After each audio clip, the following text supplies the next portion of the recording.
leads long dead.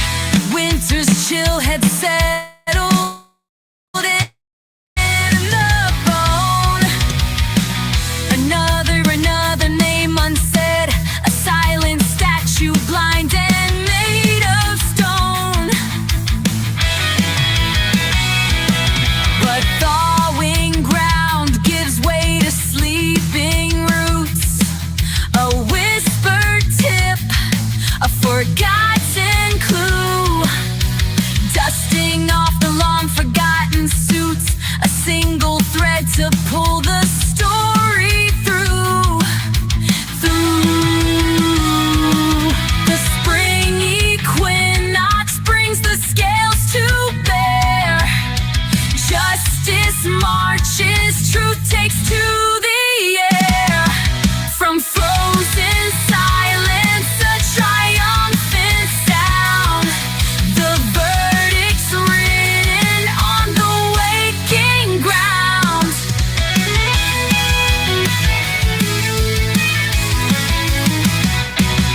The witness stand, a garden newly tilled.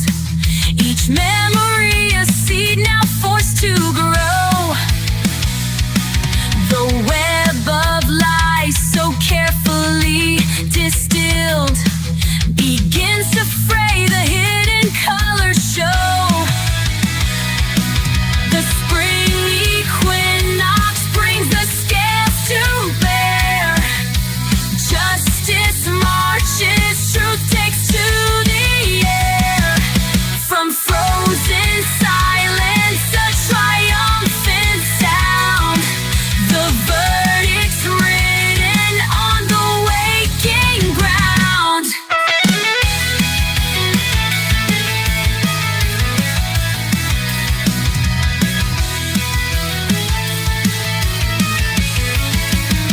The blindfold lifts, the sword is raised, no shadow left.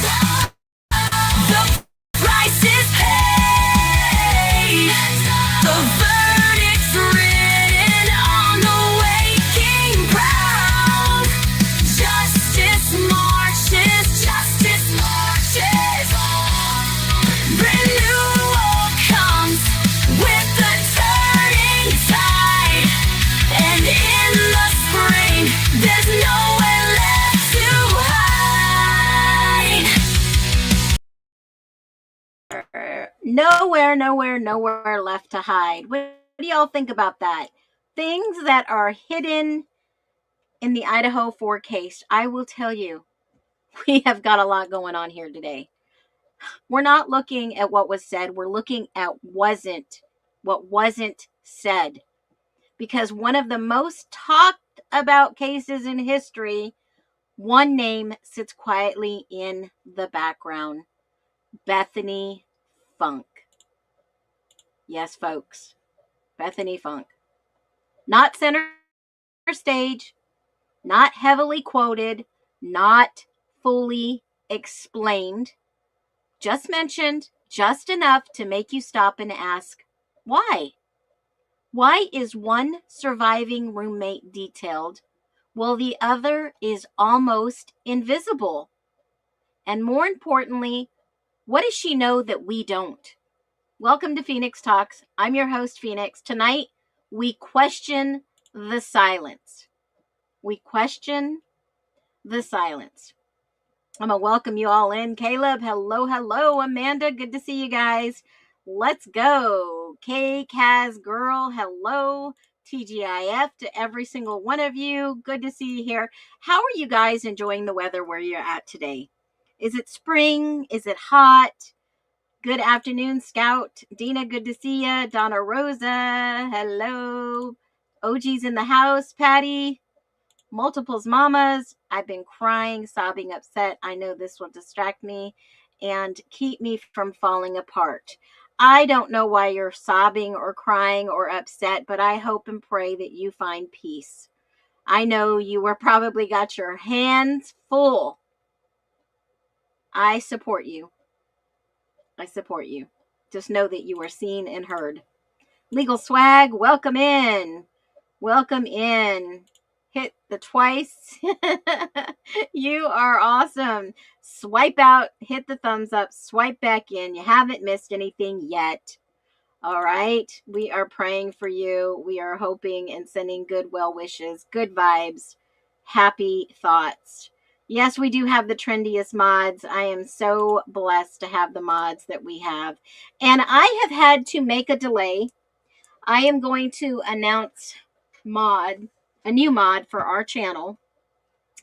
I promise you all today, I was hoping to have this done by today, but the reality of it's been a hard selection, guys. It's been a tough one. We have so many awesome people out there. I am going to have an answer for you no later than Tuesday, who our new onboarding mod will be. I promise. I'll shout it out from the rooftops. Hey, Brenda, welcome in. Lola Garcia. Hey, Gypsy, welcome in. Well, good to see you, girl. Good to see Ashley. Good to see everyone in here. Peony, welcome in. I love that, especially in spring. Well, I love this channel. Love this channel too, guys. We built a massive channel, believe me, in just a short amount of time. All on going over documents, giving our opinions, keeping open minds, and continuing to ask the questions. Because that's why we show up here at Phoenix Talks, folks. We show up here to find the truth. And that's what we're doing. We are all united to find the truth. We challenge the narratives, demand clarity, and we never stop asking questions. If that sounds like you, welcome and thank you for being a part of this mission. Thank you. We stay curious and we stay grounded. I believe that 100%. There is so many gaps that we're just asking for a little bit of truth. But how can we find truth if all we hear is lies, lies, lies? Yeah, they're gonna get you. Okay? No matter who it is, it'll still be a great one. I agree. I love this community. Thank you for coming on in. Welcome in. I usually am just bush watching. Ray, okay. Phoenix is the bomb dig. Oh, you're so sweet. Well, I'm going to get to the nitty gritty. The Great Escape. Escape from what? Which one are we going to talk about first? The new bill that was passed, 1250, because I was outraged by it, looked into it a little bit more. Boy, oh boy, oh boy, have I got something for you. So there was this case.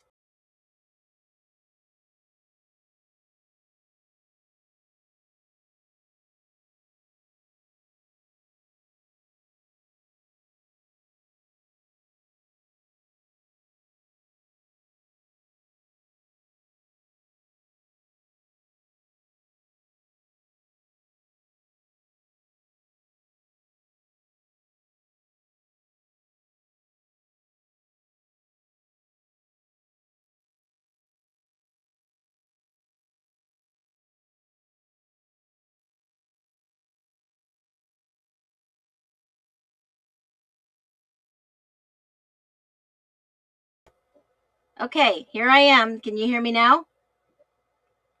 Tudu, good day. Who's frozen? Who's frozen? Anyone? Drop a 1 if you can hear me. All right, we back. We're good. We're all good. Whoop, whoop. Okay. I want to talk about a case real quick before we get into it. Welcome in, everyone. Make sure you hit that like button. I don't ask much. Subscribe if you want to get my live notifications. Y'all, y'all want to hear a foobar? Happy Friday. I went to surprise someone and take someone today to somewhere really nice, somewhere relaxing. And do you know that I forgot my debit card right here on my desk? I was embarrassed to say the least. Okay? I was so embarrassed. I'm taking to treat someone to a really nice afternoon, morning. and I forgot my debit card on my desk. How embarrassing is that? Thank goodness they were understanding. Thank goodness I had grace and mercy on my side today. It was embarrassing. All right. So that was a little tight bit while everybody is waiting to come in here. It happens. It does. You've done that a couple of times. Yeah. Full intentions to treat someone to a really nice afternoon. Anyways, there was this case when I was living in Idaho of the baby Cyrus. Did anybody hear about baby Cyrus? Okay. I knew the mom through a friend, not on a first base, through a friend. And this awful story about baby Cyrus was all over the place. Okay. Baby Cyrus was taken. Yes, folks, taken by CPS in Idaho and taken from his mom and dad for missing a doctor's appointment. And what they did to this mother was awful. It was awful. It was all over the news. Some of it made national news. CPS stole baby Cyrus from the family. If you have no sound, leave and come back. Hit that thumbs up while you come back. Okay? CPS of Idaho stole baby Cyrus. This was March of 2022. Not shortly after that, well, there was a big lawsuit. They gave baby Cyrus back. They gave baby Cyrus back after they were put on notice. This happened in Meridian. They arrested Marissa.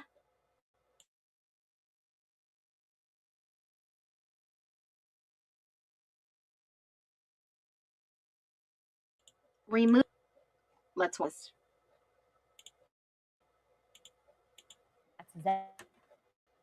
Now we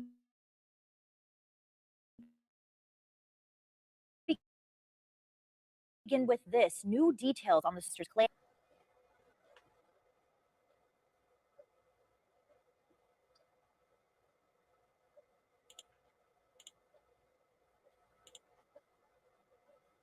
All right, for some reason, this is not loading, and I have got the frozen. Hold on a minute. Let me see if I can move over. Nope. I don't know if we're having CMEs from all the meteors or what's going on. Having trouble connecting. Okay, let's try this one more time, folks. Can everybody hear me? If you can't hear me, leave and come back. Type it in the chat. Here it was cussing at infinity. No. Okay, so let me give you the backstory. Baby Cyrus was taken medically from its parents. Okay? The parents got together and started doing protest at the hospital because the hospital doctor is the one that was reporting to CPS, the Department of Health and Services. And it was a big show, I'll tell you. There were people protesting everywhere. Amon Bundy got involved. If you don't know who that is, look him up. They have a website, The State Took Our Baby. That is Marissa and her husband and baby Cyrus. Lo and behold, the baby had some genetic issues. Okay? So they arrest mom, then they drop the charges, then they give the baby back because mom would not give up. Mom did not give up. They knew that it was wrong for CPS to take their baby, and she pushed for testing. She pushed for a lot of testing. Okay? Now, Amon Bundy, who came to her rescue at St. Luke's and was part of this protesting all over, St. Luke's filed a huge lawsuit against them, and they lost $52 million in damages between the grandfather of baby Cyrus and Amon Bundy, who actually helped spread the news. Why? Amon Bundy was going to run for governor, and they did not want him to run for governor. They didn't want him to run for governor. Amon Bundy has a history in Idaho. Absolutely. What they did is the St. Luke's organization of attorneys initiated legal action, lawfare against Amon Bundy in Idaho. Horrible. So here's the deal. Baby Cyrus transitioned from breastfeeding. Marissa and Levi grew concerned about his persistent difficulty to tolerate solid food, and he was losing weight. The initial doctor couldn't pinpoint the cause of the problem. They proactively sought the expertise of specialists. When their doctor could not figure it out, they went for second opinions. They went the holistic route. They wanted to know what was wrong with their baby. He was failing to thrive. And after a whole bout of baby Cyrus vomiting and not holding anything down, they went to the hospital. And while they were there, the medical team observed that he lost weight, which babies do. Okay? They will lose weight when transferring breastfeeding to solids until adjusted. Marissa was feeding under the web. She wasn't feeling really well, and they missed their doctor's appointment. She called to reschedule. Then obviously the doctor called to report her to Child Protective Service, which then Levi and Marissa were driving home. They surrounded them at the police gas station. I saw this arrest live. They promise that, they're not going to do anything wrong. Then they take the baby and they leave, and they take custody of the baby. And they took the baby in state custody. That's basically what happened. There's this website. You can go and look more into it. Okay. So initially, St. Luke's sued Amon Bundy for $50,000. And then they went, and it ballooned over 3 years into a major battle with St. Luke's. And then they said, no, we want to pursue $50+ million. And the Senate upheld this in regards to the $50 million lawsuit. The jury decides that they have to pay more than $50 million. After the spotlight was put on St. Luke's, because St. Luke's has a program that doctors, obviously, there's some money involved, guys. And I'll tell you, when I had to fight for my parental rights and I found out what CPS was doing with our kids that are well cared for, well fed, well taken care of, they make money. Allegedly $12,000 for some kids who were medically compromised, development delays, special needs, autistic. Yes, folks. And they put Idaho on the map because CPS is a mess down there. Let's see if this loaded for us. News at 6, I'm Shira Matsuzawa. We begin with this. New details on the story of baby Cyrus. Meridian police say the baby who protesters claimed was medically kidnapped was returned to his family. Police say the baby was diagnosed as malnourished and declared to be in imminent danger. Protests were held throughout the week in support of the family, including one that put St. Luke's Boise on lockdown. Police say in these situations, the goal is always to reunite the child to its parents as soon as it's healthy enough. Earlier today, a far-right extremist group shared an Ada County judge's personal information, encouraging its followers to protest at their home. Police say there is no need to continue protesting or harassing public health officials, police officers, or others involved. Okay, so you see that in the baby Cyrus case. That's why I've shared this. You see them, telling them to call the judge, do this and that. Well, what happened when the Gonzalez or that camp wanted people to call the judge? They weren't labeled as far right. They weren't labeled as look at what they're doing. You can go to Marissa. There's Heritage Defense. The state of Idaho took our baby. It explains every single thing about it. They moved to Florida after all this mess, right? And it reminds me of why these things are pushed through legislation, why these things come up. The jury awards $52 million to St. Luke's. You can go and read a little bit more about it. It has the special verdict form. It has the historical case law behind it. There is so much going on out there in our country, in our states, that you have got to realize and wake up to. You have to. If you are asleep on the job, your rights are going to be infringed upon, period. Blew my mind when I saw this playing out. You're far too right. When you're a truth speaker. Sorry you had to go through whatever I've had to deal with CPS. So have I. And I won my son back. I won up them. I didn't see that as a dark cloud over me. I got the ability to stand up for my parental rights. Yes, it cost money. Yes, I had a ex-military JAG attorney on my side. And yeah, I just one-upped them. I'll share that story one day with you guys. Never give up your parental rights. Know your state's parental rights. Know your constitutional laws. Know your constitutional state laws for parenting. But that's not the reason why I'm telling you this story. The reason I'm telling you this story is because during the whole Marissa, baby Cyrus debacle, there was a organization that I connected with called Idaho Freedom Foundation. And this foundation is made up of some amazing people out there in Idaho.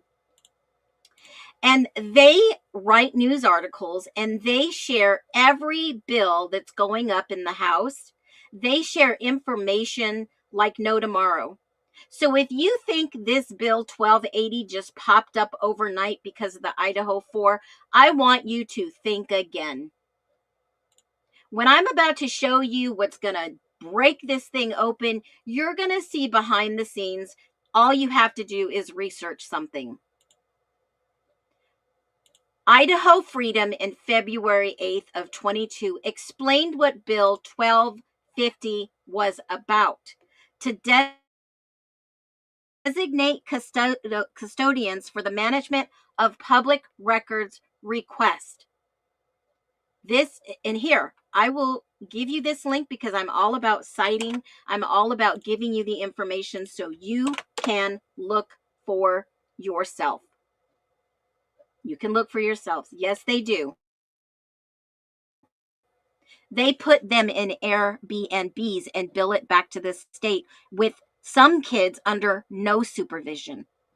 No supervision, guys.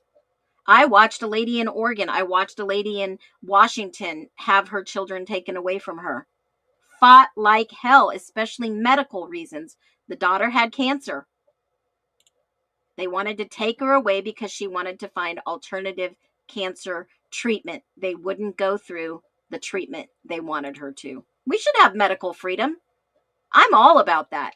Anyways, this bill, Senate Bill 1250, was written and talked about February 8th, 2022. But here's the kicker. The bill described amends language from Public Records Act to designate legislative services as the custodian of public records request for Idaho legislator. Now, analysis rating -1, which means really bad. Okay? Analysis. Does it in any way restrict public access to information related to government activity or otherwise compromise government transparency, accountability, or election integrity? This was the blanket, guys. The crux is they used, in my humble opinion, allegedly, a murder story to push the bill through. And this is what it encompassed. In designating the Legislative Service Office as the custodian of public records requests for Idaho legislator. This bill invalidates any such request made directly either legislative chamber or individual legislator. As a result, this bill would remove any negative repercussions for the Idaho House, Senate, or individual legislature for ignoring public records requests made to them. Okay, this is directly to the legislation. But overall, the entire bill, which has been removed from the repository in Idaho, you can go to their website. I get 404 errors on this bill. Overall, SB 1250 decreases government transparency by making it more difficult for citizens to access information about their government. That's what the bill is. That's what the bill was. Now, what do you think about this when you see these two talking about Olivia's bill? Blows my mind. Is that the great escape from the Idaho 4? My live has a double meaning today.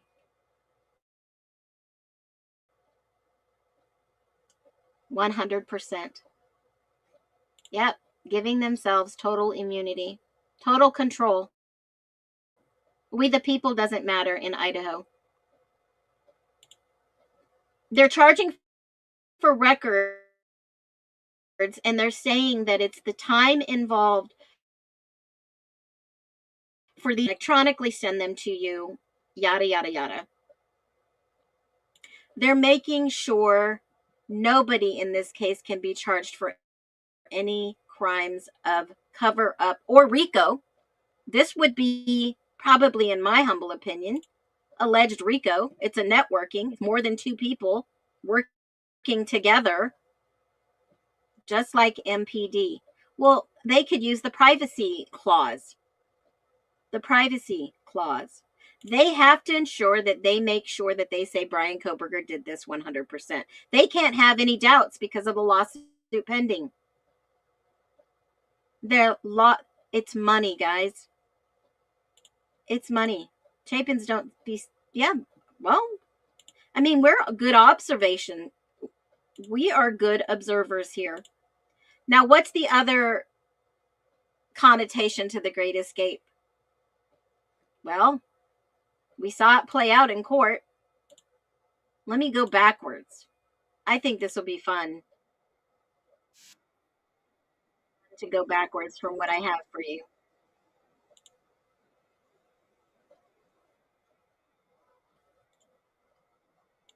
Hold on one second. Let me throw it up on the screen.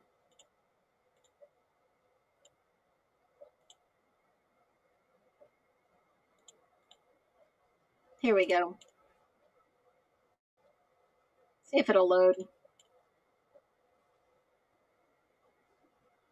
I keep getting these glitches.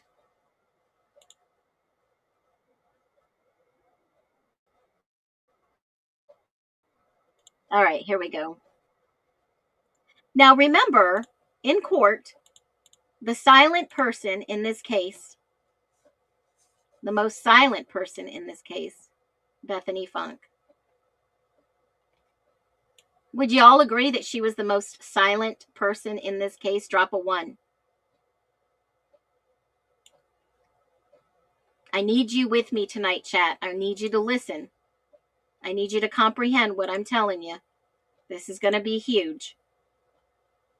Do you know, drop a yes or a no, do you think Bethany knows something important that has not been revealed? Yes or no? Simple yes or no. Do you think Bethany knows something important that hasn't been revealed? Now, one word answers. One word answers next. Is it key, K-E-Y, or minor, M-I-N-O-R? Drop it below. To what role do you think she plays? Key or minor? I want to hear your thoughts because you matter. Our chat matters. Our mods matter. Key. I think we're all on the same page. Let's listen to just a quick few minutes of what was supposed to be said. And I'm going to put the closed caption. I'm going to speed this up a little to get through this fast. Let's listen to what was said. This is Bethany Funk's statement. Thank you, Your Honor. Remember, Emily Allant was Bethany's mouthpiece. She's up in the right top quadrant speaking. I'll be speaking on behalf of Bethany, and so, yeah. Here it reads. My name is Bethany Funk, and I was roommates with Maddie, Kaylee, Xana, and Ethan. I not only lost some of my best friends, but I also lost a sister. Never in a million years would I have...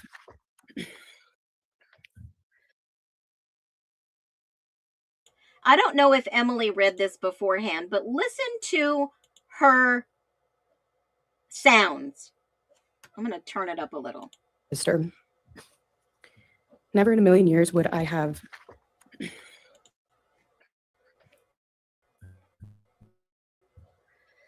would I have thought that something like this would have happened to my closest friends.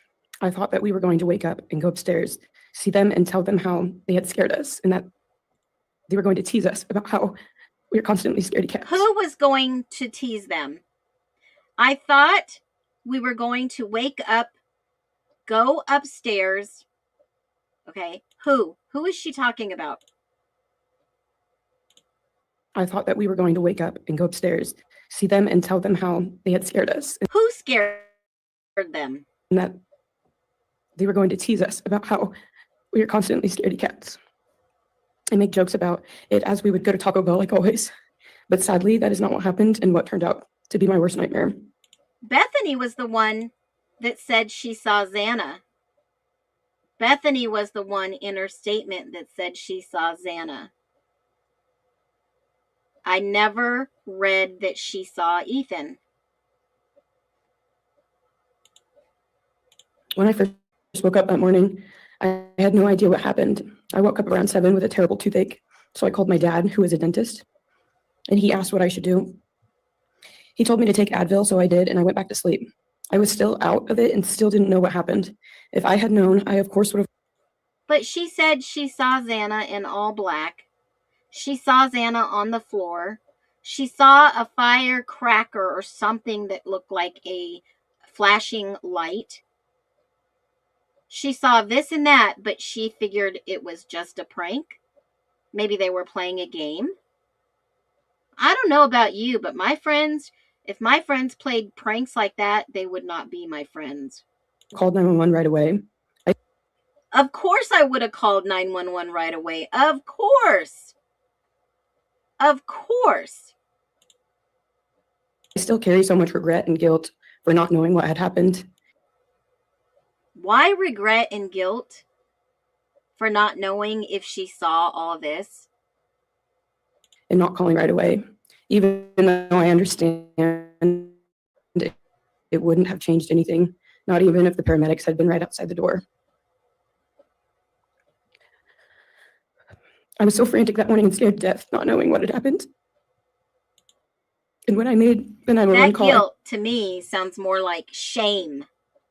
Sounds like shame she didn't do, in my humble opinion. It's called integrity. If you see someone choking, you freaking call for help. I believe every single one of you would do it. If you saw someone choking, you would call for help or administer some type of help. Would you not? Yes or no? What kind of person are you here in the chat? I would most definitely help. I'm a helper. What would you do if you saw someone choking?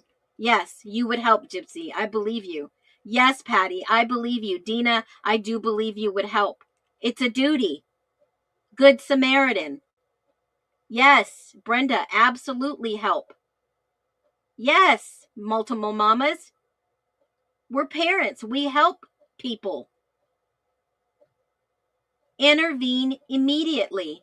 You know what brings me? Oh, wow. Oh, man. You know what reminded me of this today when I heard this and I thought, man, I have got to talk about this. I don't know if you guys seen it, and I'm sure you might have. The doctor that was on trial for trying to allegedly kill his wife in Hawaii. If it wasn't for those nurses that administered help immediately, and preempted what was going on, she may have not been on this planet to testify in that case today. If those nurses, and you don't have to be a nurse to help people, folks. You don't have to be. All you have to do is be willing to help someone in need. Do y'all think that Xana, Ethan, and these other girls were in need to be helped? I know this is a wild case in itself.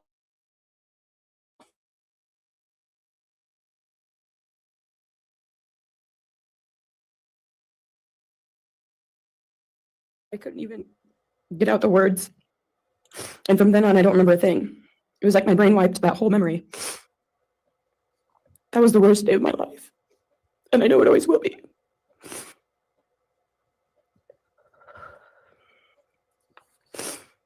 While I was still in shock, trying to process the fact that my friends were truly gone, I had been attacked by the public.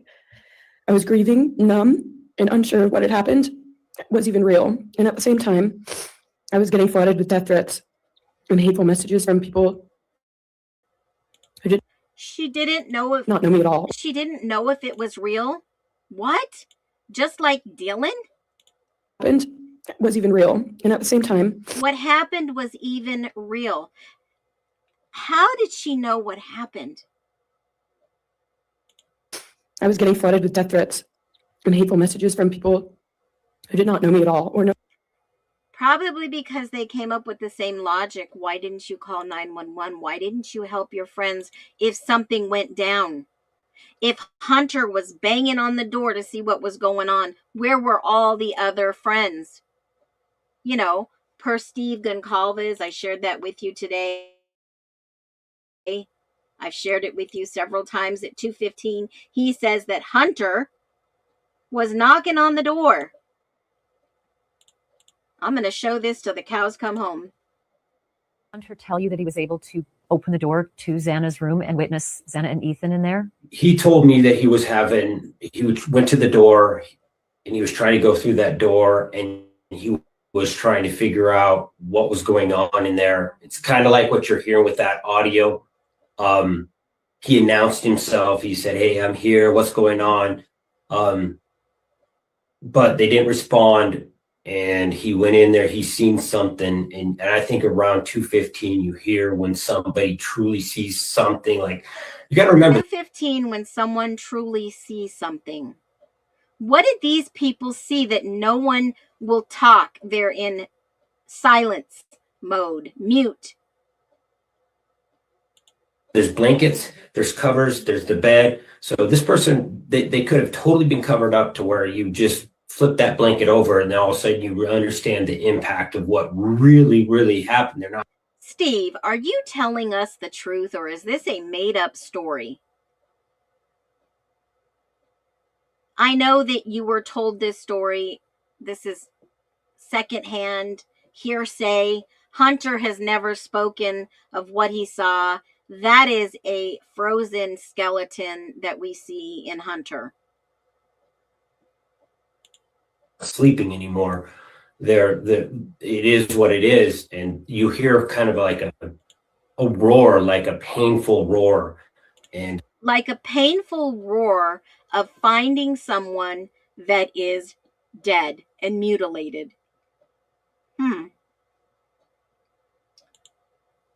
But at 2:15 they didn't call 911 either. Or did they? Know the dynamic of our friendship. Social media made it so much worse, and strangers made up stories to entertain themselves. The media harassed not just me, but also my family. People showed up at our house. They called my phone, my parents' phones, other family members' phones, and we were chased while I was still trying to survive emotionally and grieve the loss of my friends. I hated and still hate that they're gone, but for some reason, I am still here and I got to live. I still think about this every day. Why me? Why did I get to live? Why did you get to live? Why did your friends not call 911 immediately? Why did you get to live? Did you watch what happened, Bethany? And not them. For the longest time, I could not even look at their families without feeling sick with guilt. What guilt? I did not know what to say or what to do. I was terrified that my presence just made their pain worse, and I was still here when their kid, their siblings and their friends, their loved ones should have been here instead. After everything happened, I was afraid to go into my own backyard or alone in my house. I was scared that the person who did this would come for me next. I was always scared that the media would try to catch me at any moment of any day. Even when I was just walking around, parents closed all the blinds during the day, so not. Why was she afraid the media would catch her? That just sounds really odd to me. That's one of those things that make you go, I wonder. No one could see me even in the slightest chance. I barely left the house, and when I did, I made sure I was never alone. If she had no part of it, why would she be afraid to hide? What did she see? Now, I know that a lot of you put minor. Some of you put major. She has key evidence. I mean, think about this. The affidavit that was given to the courts by the special investigator, third party, Richard Bethany, basically said clearly, after several interviews with Bethany. Now, I've only seen a few. How many interviews have you guys seen with Bethany? Drop the number below. I've seen one initial at the police department. That's all I've seen. There's several interview forms in ISP, MPD. I don't see any. Did anybody else FOIA more? I've only seen one interview. There are some in ISP that say they were recorded. Richard basically said he was the defense private investigator that went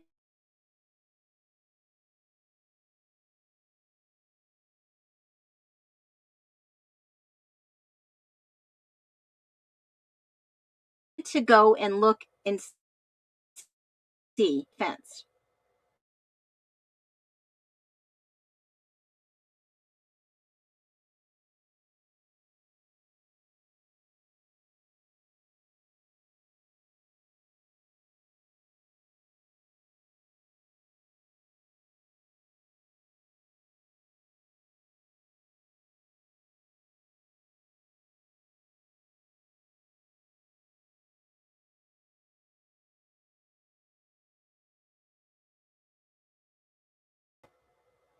Killing 4 people in 2 separate rooms.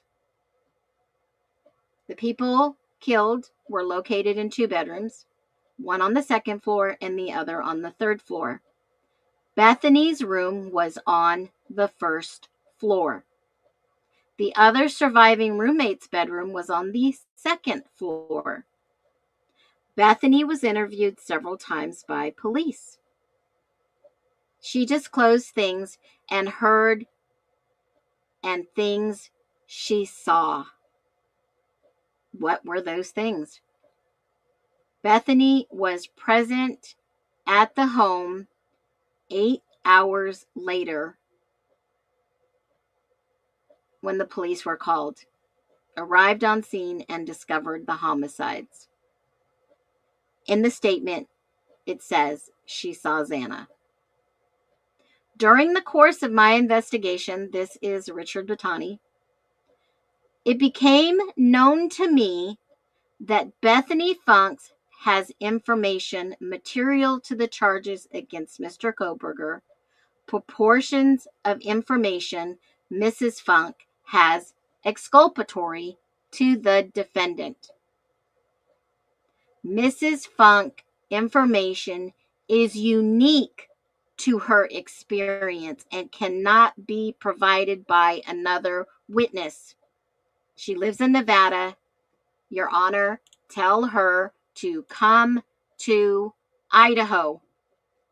Tell her to get her butt to Idaho. We've got some questions in a criminal investigations, and we need you to be a witness for the defense. Oh my God. Show up to be a witness for the defense, which allegedly I've seen things, I've heard things, I know things that may not be true about Mr. Koberger.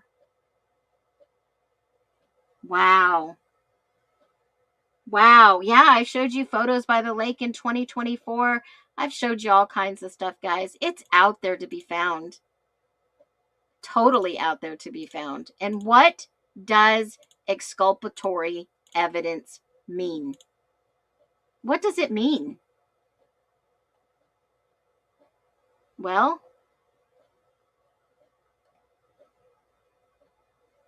compare this to Dylan. Her presence was barely there. That's what the affidavit said. No detailed account, no vivid description, no step-by-step narrative, but Dylan was detailed, quoted, positioned as a key witness. So I ask you, why document one and not the other? Let's take a step back and let's think logically about this. The probable cause affidavit was designed to show enough evidence to justify an arrest. That's how it works. That's how it works. So investigators choose what to include carefully. Now, I don't know if you've seen this lady on TikTok, but she is amazing. I mean, I have been following her for a while, and she has got a story. I share other people's story because I think it's worth sharing. Now, I'm going to throw it up on the stage. Has anybody ever seen the PI Mom? Okay.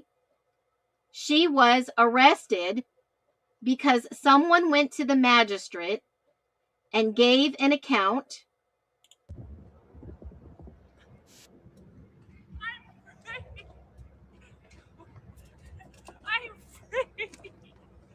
To come up here. Do you want to open this for us, or do you want me to hop it? You're gonna have to hop it. Okay. So you do have a warrant for your arrest. Why? You have a warrant for injury to personal property. Injury and to trespassing. So we Where? do have to take you downtown to handle it. Can I get dressed? Yes. Can we have to come inside? Yeah, come on in.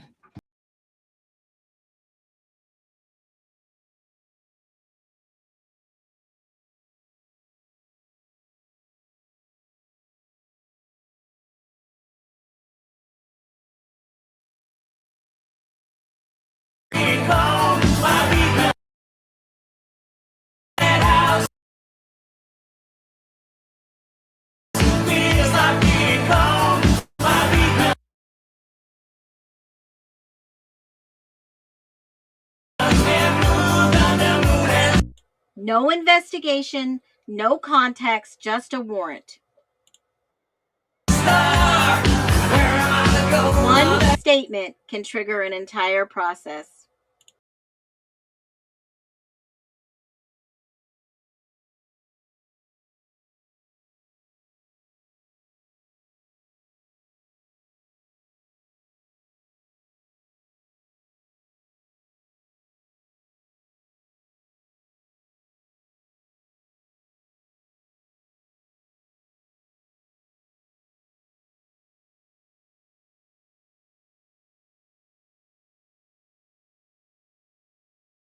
Right here.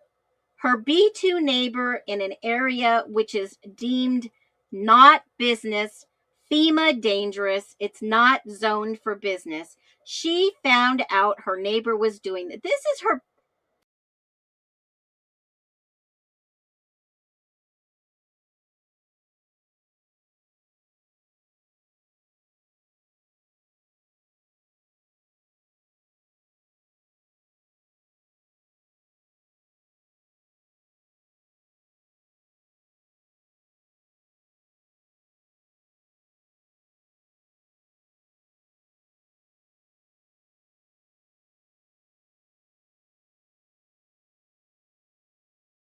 allegedly filed a complaint against her for destroying a no trespassing sign on his property.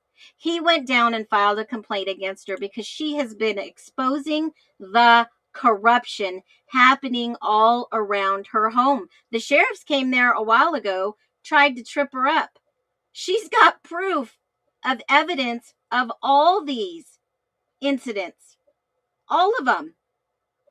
You document everything, folks. That's how you stand up against corruption. Document. Her backyard has become a business, which in this area historically is a flood zone. You can't have a business, you can't rezone in a flood zone, but yet the county has been letting this guy do it because he's friends with so and so allegedly, and they just let him do it. They can do whatever they want down there. And when she complained, they started harassing her. And this is what happens. You don't get a fair say of what happened. You just get an arrest warrant and you get into an entanglement that sometimes you can't get out of. And I believe this is what happened to Brian Koberger.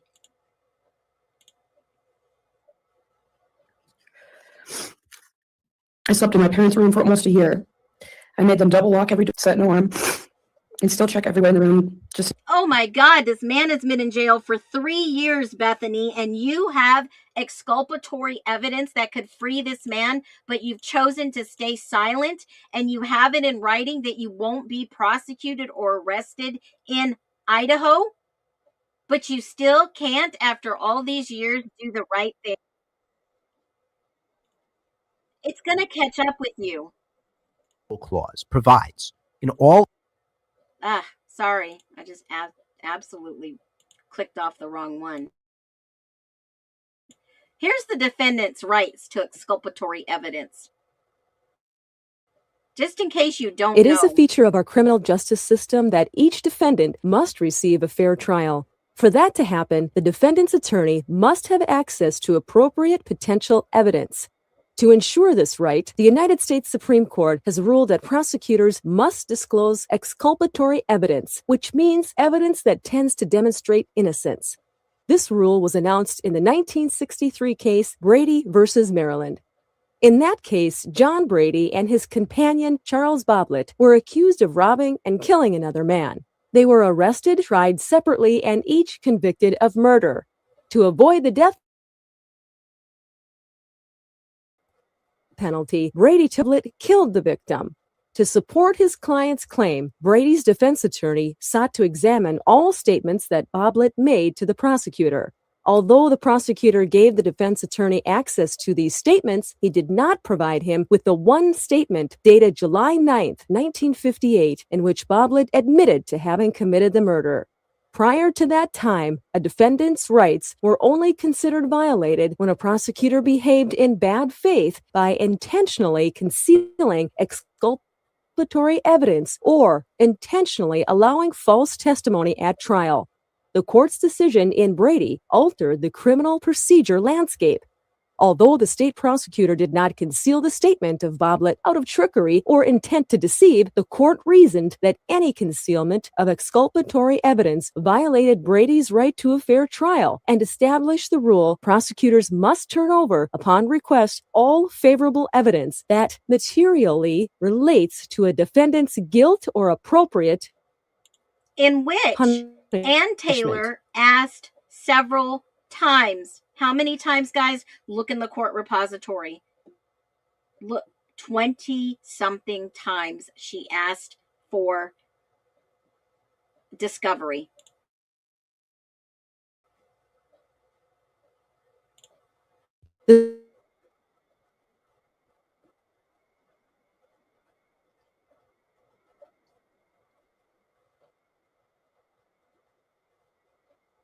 But if the police had statements from Bethany... Supreme Court in Brady did not define...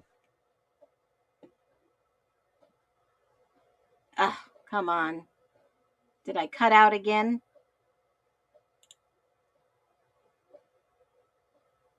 Double jeopardy. Hopefully you guys will be able to hear me soon. At every hearing, motion to compel after motion to compel. Absolutely. I don't know what's going on with the internet today, but hopefully we'll be able to finish this video. In Giglio versus United States, the prosecution's primary witness provided nearly all the evidence that established the defendant's guilt. However, the prosecution did not suspect that his testimony was obtained in exchange for an offer of leniency. The Supreme Court determined that this leniency offer was material, and withholding that information from the jury and from defense counsel that evidence is materially exculpatory if it would have reasonably affected the judgment of the jury. Here, the evidence of the leniency offer could have affected the jury's conclusion because it could have cast into doubt the witness's credibility. The court further ruled that it did not matter whether the prosecution intentionally withheld bad faith, it still violated the defendant's due process rights. Material has been subsequently defined as a reasonable probability that if the evidence had been disclosed to the defense, the outcome of the trial would have been different.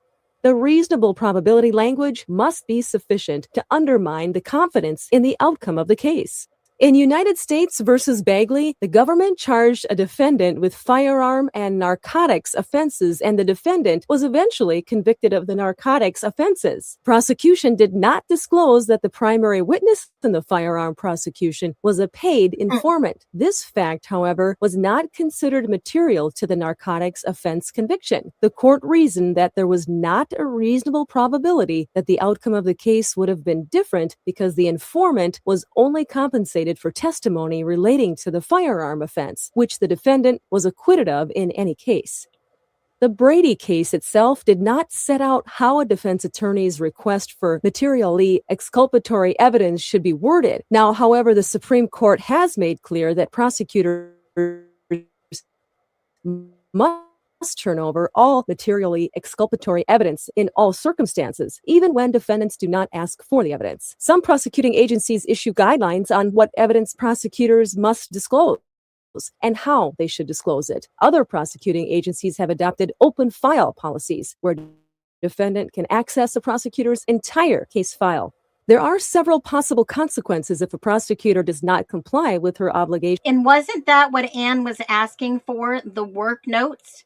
They wanted to see the notes, all the work done.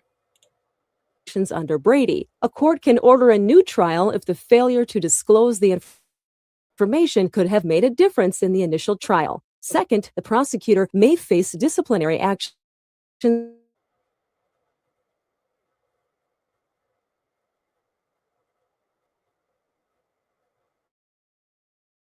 barred, in part, for failing to disclose exculpatory evidence in a high-profile Duke University lacrosse case.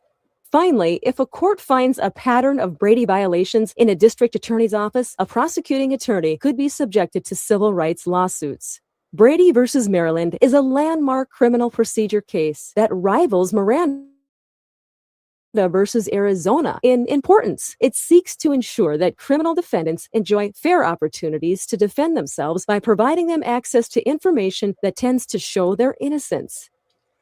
Thank you, Law Shelf, for that amazing educational video. But I will say, it's not very difficult for people to tell the truth. It's not that hard, guys.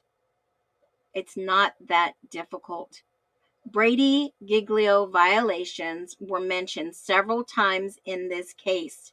That they had, the police had, the prosecution had, ISP had, other agencies had exculpatory evidence. But Bethany, the great escape artist, is she ? Did she escape? You never escape the truth, folks. I'm just telling you.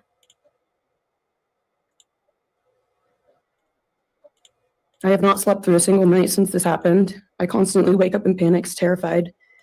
someone is breaking in, or someone is here to hurt me, or I'm about to lose someone else that I love. The fear never really leaves. For a long time, I could barely get out of bed, but one day I realized I have to live for them. They did not get the chance to keep living, but I do, and I will not take that for granted. So now every day I remind myself to live for them.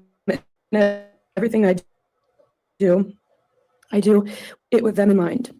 I am still scared to go out in public, but I force myself to do things because I know that they would want me to keep living my life to the fullest. I am beyond blessed to still be here, and I refuse to take that for granted when they did not get a chance.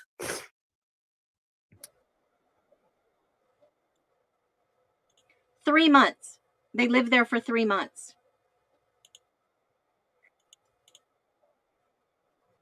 Our house was not just a house, it was a home. It was where we laughed till we could.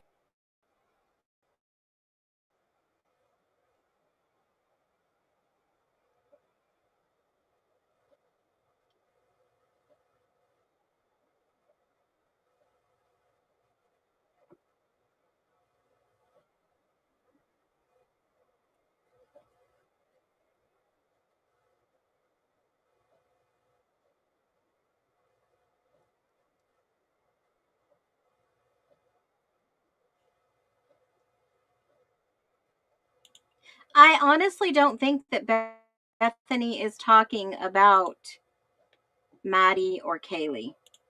Yeah, it speaks about herself a lot. And I don't know why it keeps getting cut.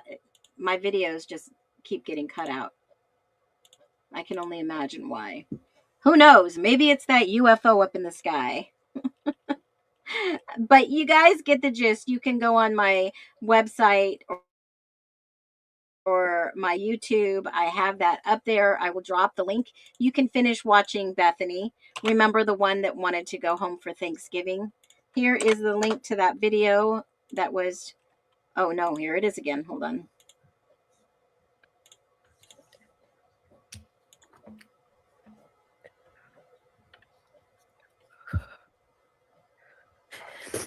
But she was also the kindest and funniest person I knew.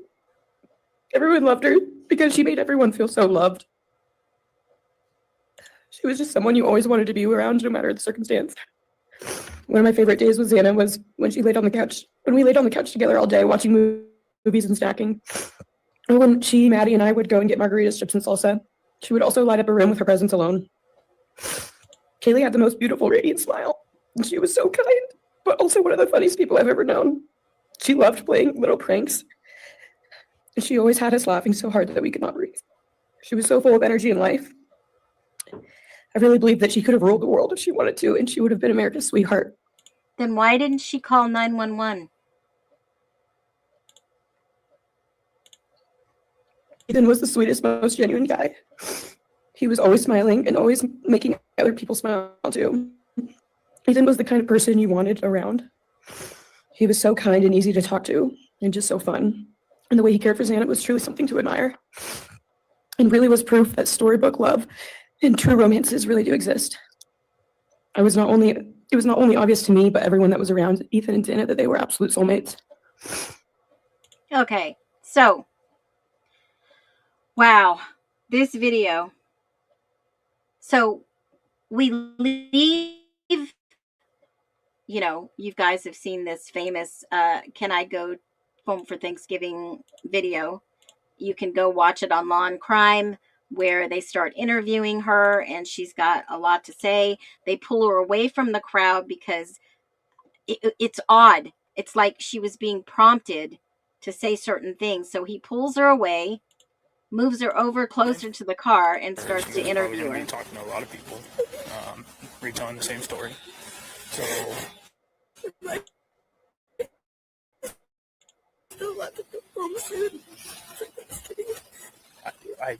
we can't hold you forever. Okay. So you're cross that bridge when it gets there, and the detectives will work with you guys to get hold of you however we best can. Okay. So you were here last night.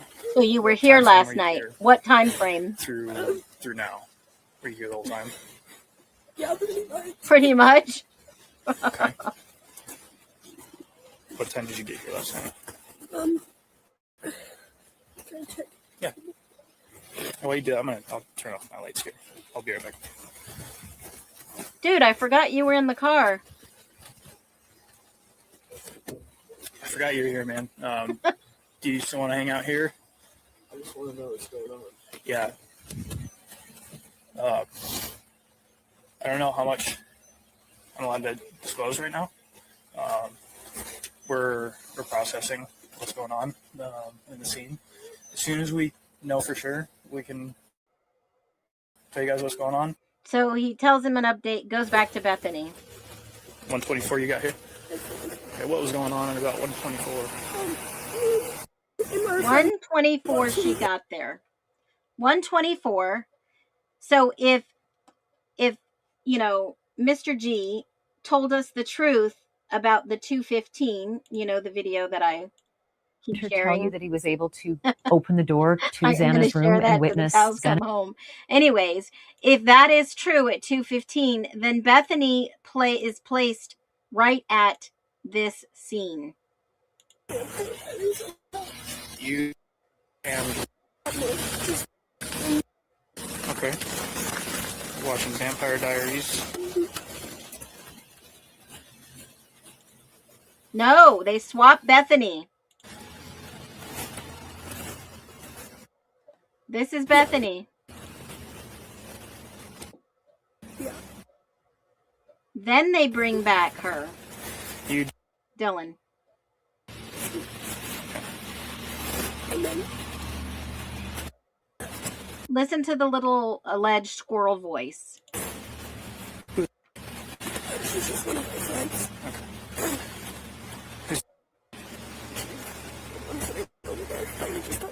Oh, okay. All female. Yes. All right. Okay, so you guys watching Vampire Diaries out in this main, the second level? Okay, and then for how long? I don't know. And then Maddie and Kayla came home from the club. And then we all hung out in Kayla's room for a little. So that would be, they come from the club about 156. Then they all hang out in Kaylee's room. So Maddie and Kaylee were at the club. Yeah. You know how long they were there? Probably till closing at least. They went to drug truck. Now I know that this caption is off, but isn't that just odd how it picked up? They went to the drug truck after.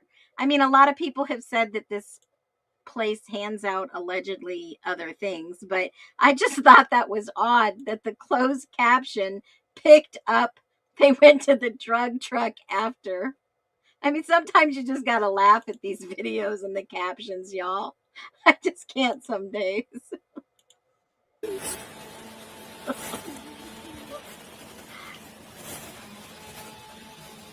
Drug truck. Okay. And then they came home at about what time?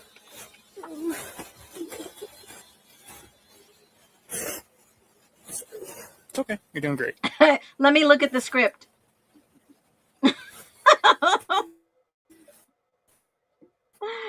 Oh, you guys. From yelling and screaming? So they did get home at 2? Yes. How do you know that? I just have a picture in Kaylee's room with Murphy.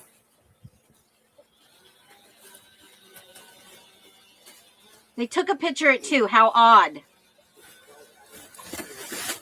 Okay. Then what happened after that? And then me and Maddie took out Murphy, and then Murphy's the dog? yeah, Okay. and then I went inside to go to bed, and she was still taking him. Yeah.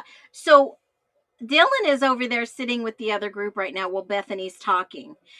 Bethany had to have said things different than Dylan. I mean, allegedly, if the stories didn't align, someone is telling some other story. Yeah, her hands are shaking. And then I was in my bed, like, about to go to sleep, and Maddie just said that she lost Murphy. Like, she was, like, and was wondering if he was with me, and I just said no, and then I went to bed. What time do you think you fell asleep? Maybe 2:30.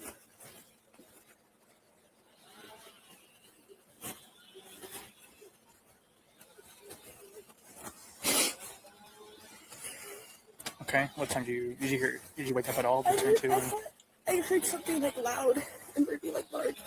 Like usually like she barks at things. And then I thought I saw like a firecracker, so I thought someone maybe was just drunk and like put a firecracker in the house.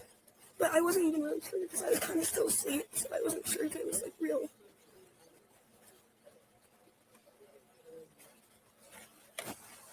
Okay. So I'm sorry, I had listening to a couple things at a time.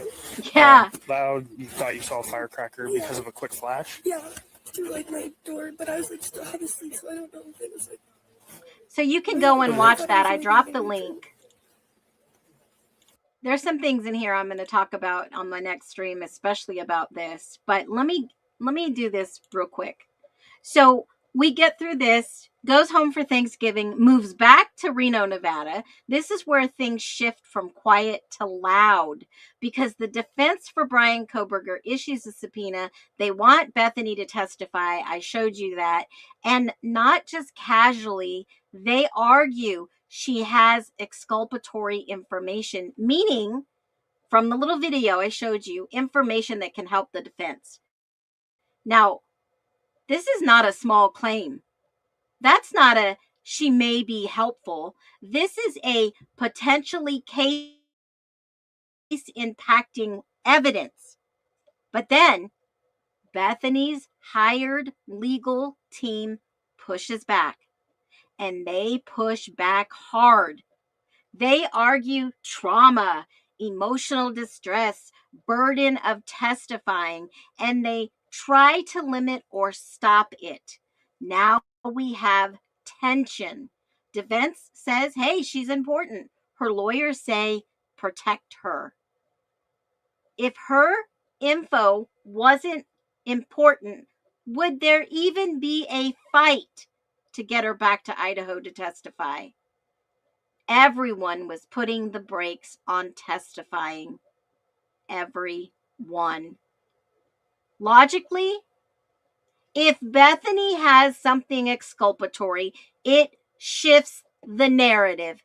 It shifts the timeline. It shifts everything. The Great Escape, timeline shift, description difference, sound discrepancy, all the different noise or lack of them, movement patterns, who was awake, who was asleep, who was moving, digital contradictions, text and calls that don't line up. And I showed you all the text between Dylan and Bethany didn't line up, don't make sense, picked and choose, just like Ann said. Now here's the key. Even one inconsistency can create reasonable doubt. Yeah, Bethany, we'll give you immunity. You don't have to come back. Don't come back. We have a key witness. You'll only screw this case up for the prosecution. Reasonable doubt. Timeline, descriptions, sounds, text. Which one do you think matters the most? Timeline, descriptions, sounds, or text? What would have railroaded this whole case against Brian Kohberger?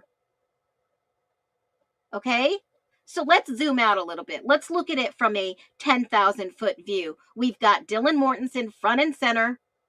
We've got Bethany behind the scenes in the background. And that is what I call creates a dual witness imbalance. Two different stories, possibly. Two people in the same house didn't witness the same accounts. They didn't hear or see the same accounts, or did they? Their accounts could match perfectly. They can differ. Prosecution never shared that information with the defense. Exculpatory evidence in the Brady Giglio. They tried to have a hearing. Judge says we're not having this. One account is stronger legally. The other one creates doubt, complications. That's tension. That matters. Now let's bring it all together. Ask yourself, why is Bethany barely mentioned in the PCA?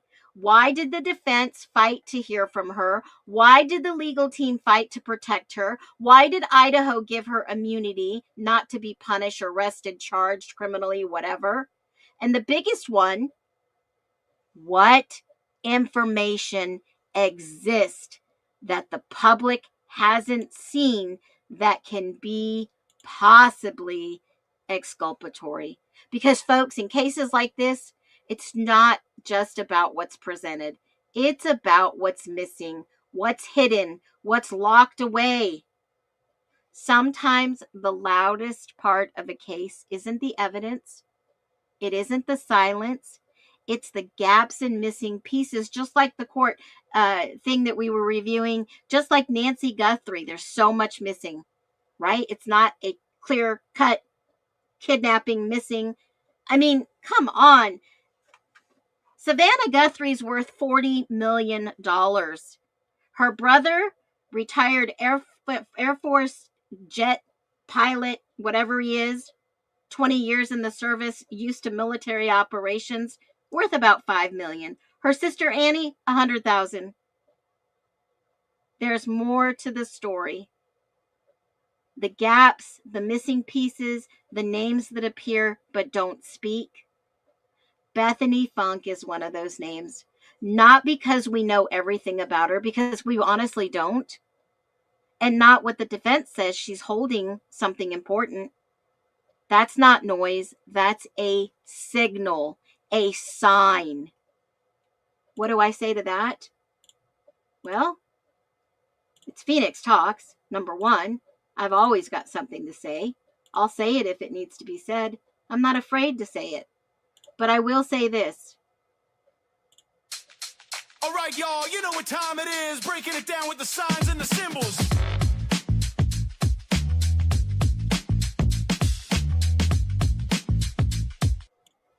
You get the idea.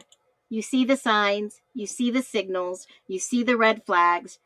We don't claim to know all the answers. We're just asking better questions. Over time, the questions get better. Because truth, again, isn't found in what's easy to see.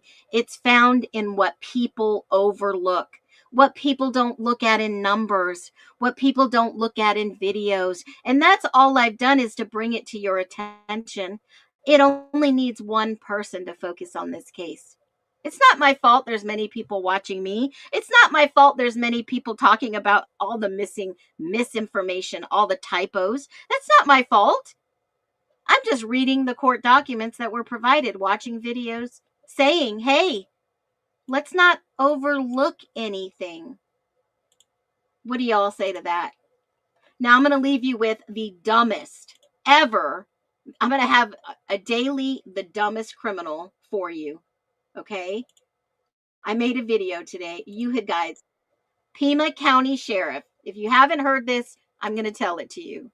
Pima County Sheriff's Office, where Nancy Guthrie is missing from, kidnapped, allegedly. Watch this. 22-year-old arrested deputy sheriff in Pima County for kidnapping. County, Arizona. I want to show you this article and let's see what comes up. I can't believe this headline, guys. This guy, 22-year-old deputy sheriff, arrested, yes, arrested for kidnapping a woman he arrested. Well, allegedly, he put her in the back of the police car, showed her some really raunchy actual videos of him in very actual positions.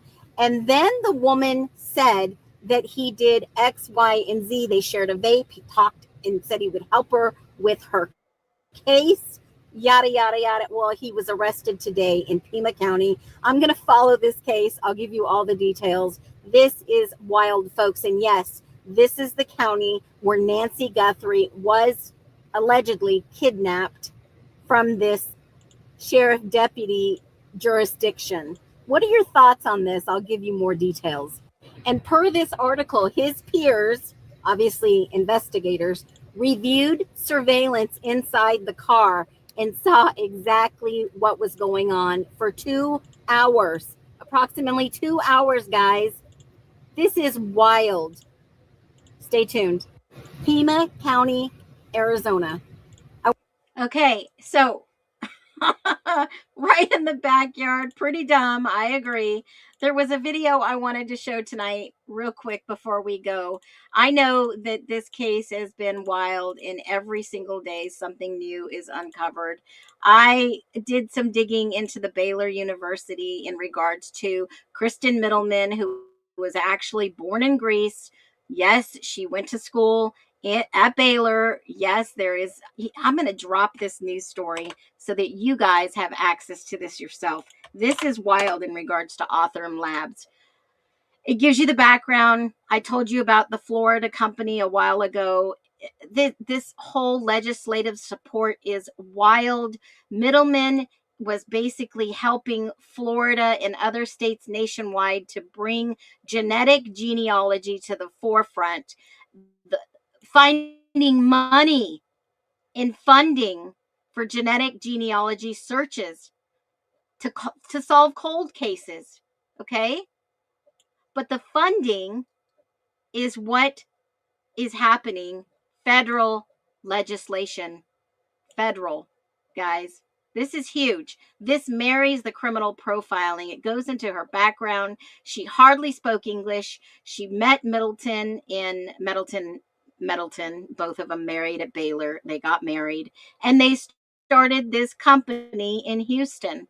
Boy, the connections are wild. Absolutely wild. Okay? So if you ever get a chance, go down the rabbit hole of how Othram began, how they came into the Idaho 4 case, who is their inside pushing this narrative to get genetic genealogy on board. It is absolutely wild. I mean, has anybody dug into this before? Anyone at all? I was curious. I had to. And in regards to Bill 1250, I don't know if you guys saw this. This is out here. I'll drop this link also for you. Has anybody seen this video that came out a while ago about the governor calling about Bill 1250? 1250. Has anybody seen this? Drop a 1 in the chat if you saw this. I got a few minutes. I'll speed it up. And I think it's like 7 minutes long. If I speed it up, it'll be a little bit faster. You personally, right? What did he say? So Governor called you personally, right? What did he say? He just said, he was really happy to be able to start enacting this change. And, it was long overdue, not personally for this case, but just for victims' rights in general in Idaho and, other states. So I think it has ramifications. It was long overdue. Listen to her key words and listen to what I shared about Idaho Freedom Foundation about this bill. Okay? About this bill specifically. I'm going to highlight it once again because I think it's important. It is overall, SB 1250 decreases government transparency by making it more difficult for citizens to access information about their government. Bingo, bango. Guys, I can't make this up. I just find the information and share it. I just share it. For other states, particularly, unfortunately, I say this because of the high-profile nature of this. I think this is a wake-up call. Steve, just to be clear, what exactly does this law limit from the public record? How does it work? As I understand it, this is mainly Olivia's bill that she's been working on, and I've been on the sideline for this one.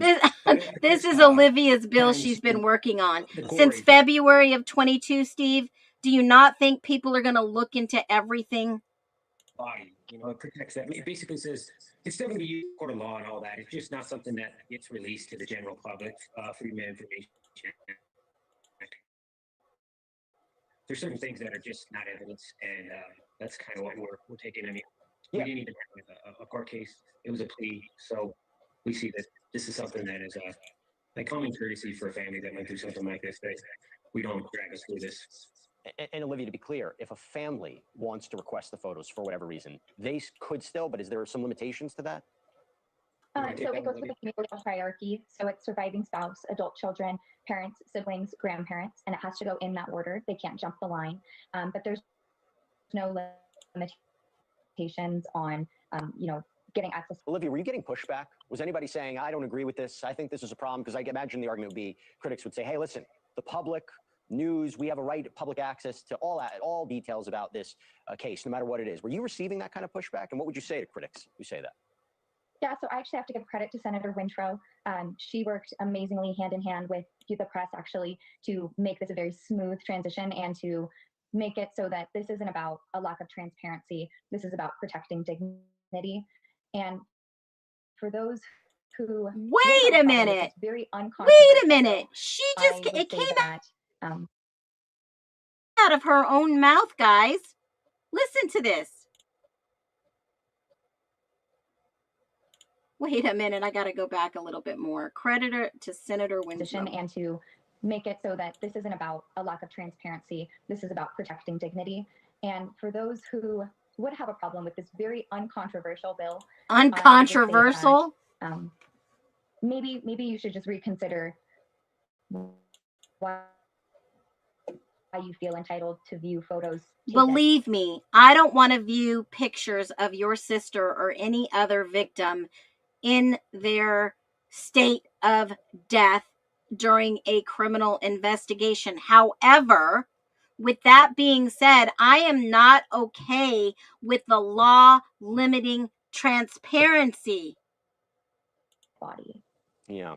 And I think that's a really good point. You weigh what would be the value of that, right? The public's access to knowledge about a criminal justice system or a case versus what exactly you're asking for. Steve, I want to bring it back to your experience, your family's experience, for people who don't know. Why was this so important to you? What happened? What did you go through that you thought it was important for you and Olivia to go through with this and push for this? What happened with your family with respect to this case?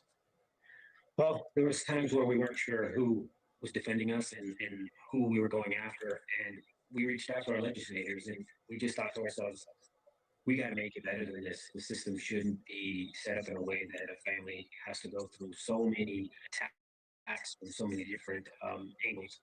And we found some people that really did want to help, and they want to work with people, and it really worked out. Steve, apologize. There's a little bit of ambient noise. We're going to try to work that out on your end. Olivia, I'm going to toss it back to you.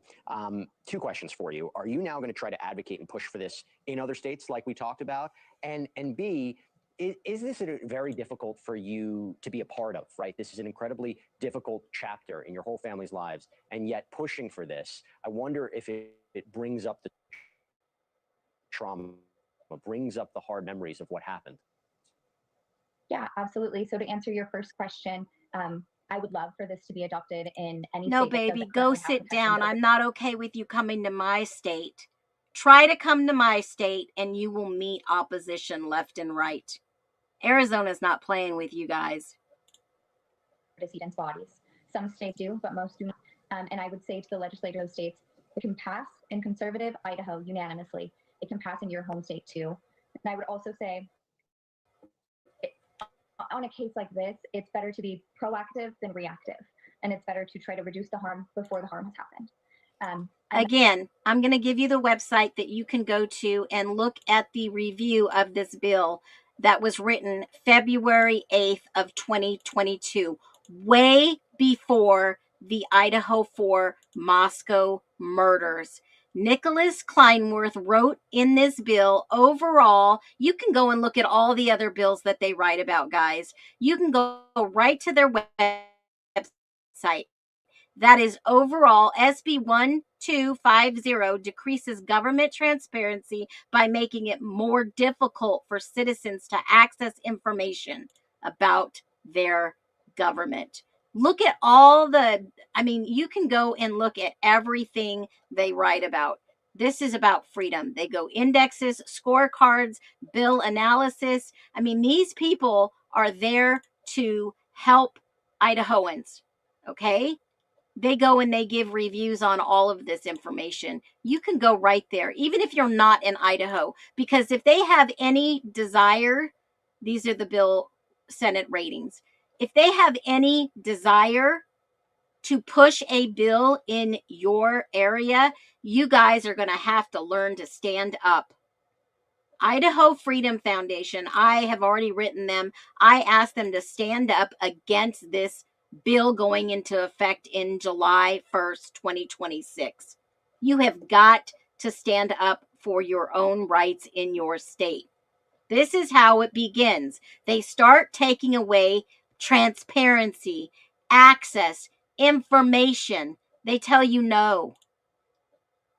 Then to answer your second question, yeah, it's always really, really hard to, I think testifying is the hardest part when you're really trying to help people understand the importance of specifically why families should have access to these photos. That's mainly the hard sticking point. And it's difficult to remember seeing my sister and the feelings that happened. And it's always difficult. And I think it's always going to be, but it's worth it when maybe I can avoid this happening to the next family. That's a good point. By the way, Olivia, how are you doing? So she's taking credit for somebody else's bill. They tagged her in the bill. They pushed it in the media in regards to the Moscow murders to get Governor Brad Little to push this bill faster. And somebody wrote it in the chat. Look how fast they pushed this bill before EWU lawsuits. You are so spot on, Caleb. You are spot on. Think about what's happening, not just a little portion of the piece of the pie. Think of it bigger picture. How are you doing right now? How are you and the family doing? Who cares? Who freaking cares? We are just so tired of the agenda of pushing. They're hiding. What are they hiding for? Yes, it's re-election. Yes. I hope and pray that they stop this. I hope somebody within the conservative Idahoan Senate, someone out there, you guys write these people. If you get a chance, write the Idaho Freedom Foundation. We don't need big government pushing back and saying, no, we're going to hide everything from you. No. Our president of the United States of America is trying to open up transparency. Okay? And the only reason I say that is because we have access to files that we've never had before. Are they true? Who knows? All we know is that we need a smaller government. We need a more transparent government. We don't need to roll backwards. We don't need another history lesson here, what happened in Europe. We don't need that. And stop taking credit where credit is not yours, people. That's all I got to say about the G family. Oh my God. People, do research. People, research. Research everything. Gosh, was this the great escape? What are your thoughts? Leave them below. Give my mods some love. I appreciate y'all for hanging out with me on this Friday night, Friday afternoon. Dude, I am taking the day off tomorrow. I'm going to take off the day Sunday. I'll see you back here Monday. Bright and shiny. Get rest because it's going to be another doozy for you. I'll always bring you the details and point you in the right direction. Until we meet again, stay focused, stay grounded, and be well.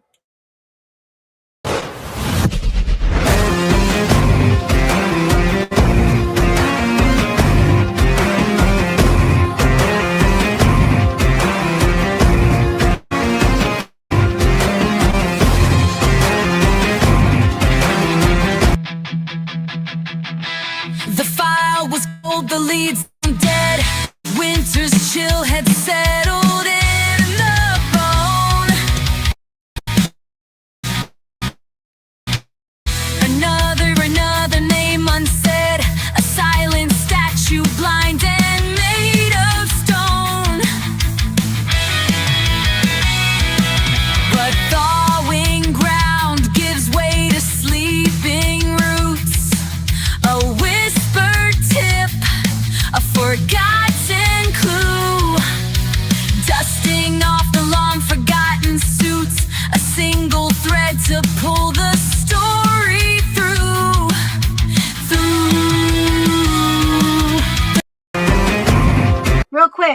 Munson, did you get your birthday gifts? Let me know. Bye, everyone.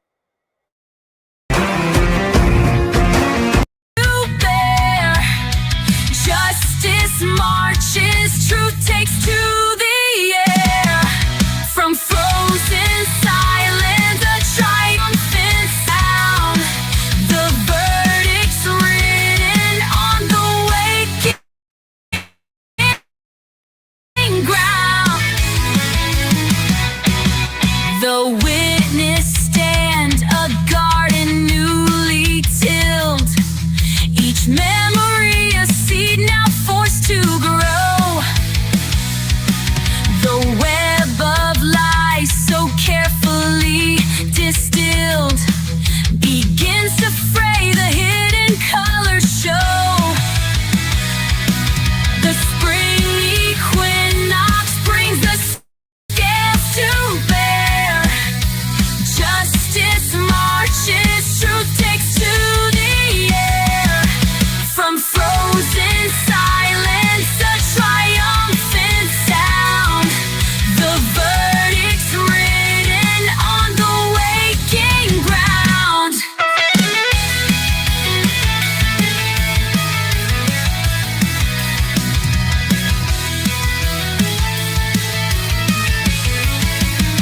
The blindfold lifts, yeah. The sword is raised, no shadow left. The price is paid. The verdict's written on the waking ground. Justice marches, justice marches. Renewal comes with the turning tide. And in the spring, there's nowhere left to hide.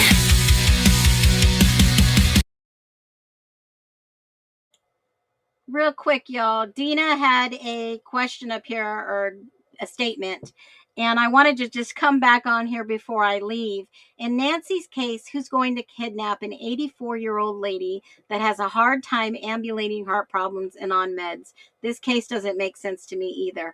I agree. And whoever is the old lady stealer in Arizona, bring back Nancy Guthrie. Bring her back. Have a great weekend, everyone.